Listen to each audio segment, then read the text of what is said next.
So at the onset of this project, we were trying to create an aerodynamic road helmet. Some of the challenges that we had was taking a look at this new form of a helmet and looking at how are we going to get airflow to pass through this helmet so the rider stays relatively cool, but also meet the design goal to have an aerodynamic helmet.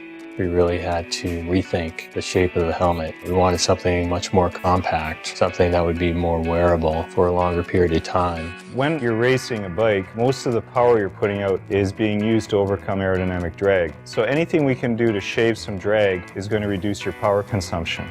Traditionally, aero helmets have tried to follow a teardrop section concept, and what we've discovered here is that you don't necessarily need that long tail in order to improve the aerodynamics of the head. And that's how we ended up with the shape with the AirTac. It has a similar frontal area as a time trial helmet, but as the air flows over the back, we were able to truncate back the helmet, and the air still thinks it's flowing around a long wing-shaped helmet, but it's not. The other neat technology that we are starting to look at would be thermodynamics. As a rider heats up, that can start to affect the performance. So Giro pioneered the use of measuring thermal heat in a head form called the Therminator. What that does is allows us to heat up the head form to human temperature. Then we place thermocouples all around the outside, and we can actually map out areas of the head that are cooler or hotter. And that informs us where vents are working, where vents aren't working. So how do we get air to come into a helmet without having to open up huge vents? And we've achieved that through a new fit system. The unique thing about this fit system is that it is the head form now, so it's a much more secure, much more comforting fit. As air hits the rider, there's a very high pressure zone right at their forehead. If we can capture that air, that rider's head will be cooler.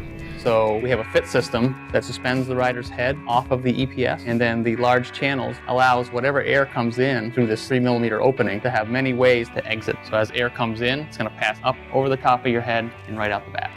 One way to visualize that flow is to pop the helmet into the water and then use dye injection to see how the flow will infiltrate the various ventilation passages and how it comes out. I think one of the other neat things about the helmet is the shield attachment. That was a big challenge in itself. There's 3 magnets in the shield and there's 3 magnets in the EPS. The best thing about this magnetic anchoring is you could have this in your back pocket and ride without it, and then when you decide you need it, is to come up and slip it into place, and it locates and finds itself automatically.